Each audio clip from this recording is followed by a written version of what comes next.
हम जा रहे हैं नेक काम करने नंदलाल जी। खाना खाइए नहीं तो माछी हक देगी थरिया में। सुनता रू नंदलाल को हता हमरा के। अरे तो राउर उहे ना नमोहा। भाई ई त कमाले हो गई।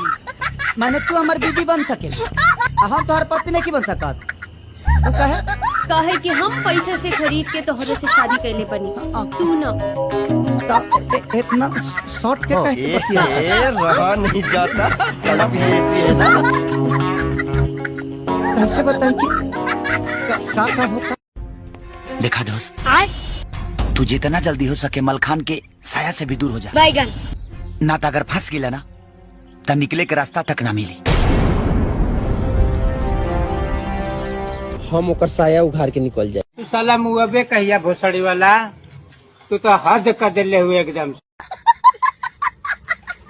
एसपी साहब, अगर हमनी के सुधर जाए जा तो रउआ का थाना में बैठ के मर्चा कैसा डालो।